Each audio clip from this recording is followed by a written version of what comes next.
Hi, it's Julie Farmer from forgetmenot.publishmystories.com, and today I want to talk to you about becoming an expert in your field.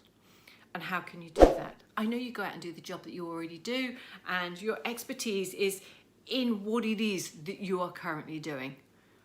But you can only be an expert to those people who currently know you, to those people who are in your sphere of contacts, and possibly some of your clients can recommend you. So that's quite a limiting circle that you can become the expert. So how can you become an expert outside your sphere when you're not actually there? The best way to do it is to write a book.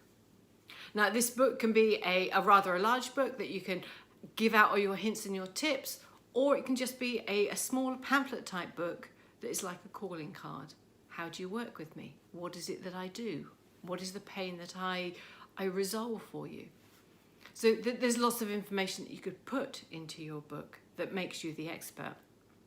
My prior job was as a virtual PA, and I loved my job, and I still do some VA work for some of my long-standing clients because I really don't want to lose that contact with them, because I enjoy it. I enjoy my clients. I've got some really nice clients.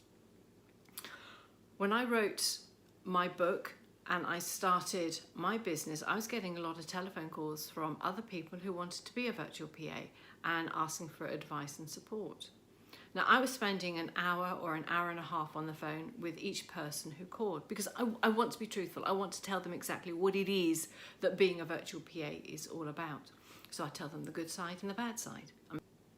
Hiring people actually worked out really well for me, because I had somebody to bounce off of. I had somebody to discuss issues with and decide on the focus of the business, because I know what my skills are. I then also focus on their skills to get working to push them. So in that respect, it worked.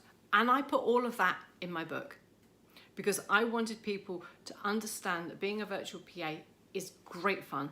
You get to see lots of other people, but there are some downsides and some good sides. As soon as I published my book, I got more calls from people wanting to be a virtual PA and getting help and advice. So now, instead of spending an hour and a half talking to them, I'll spend 15-20 minutes telling them that this is what the job is, and then I will send them a copy of the book. Quite often I send a copy free of charge, because they're only starting out, and I've got some copies that I have got in the office, and I'm happy to share knowledge, because knowledge is exactly that, it's knowledge.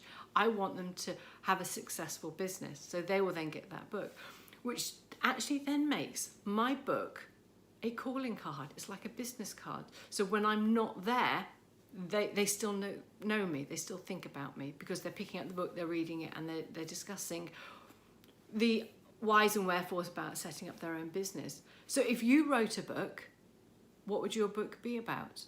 Would it be a calling card? Would it be a small pamphlet that said, this is who we are, this is what we do, these are the services that we provide, and this is how we work together?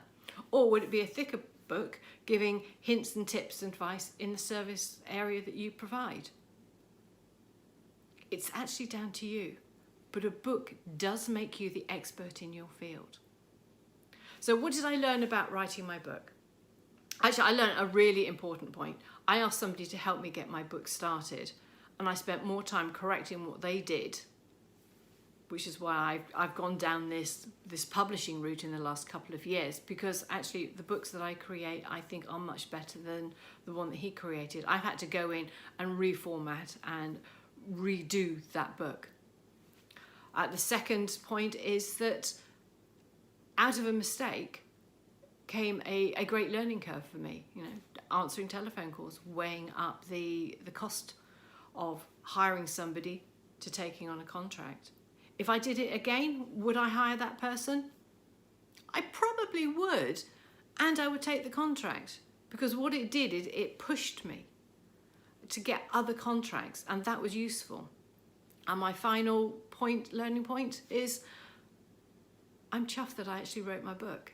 It's a personal achievement. And I think anybody who writes a book and has got something tangible that they can hold it's an advantage. I mean, it's that calling card that you can say, yeah, I'm good at what I do. Not only that, I can give help, advice and tips to other people. Look at this. Okay, I think that's it from me for today. Julie Farmer from forgetmenot.publish my stories, writing my business memoirs. I now have a subscribe button. I keep forgetting to mention it at the beginning. If you like what you see, please press subscribe. I'd appreciate it, and you get some more videos from me. Thank you very much. Bye.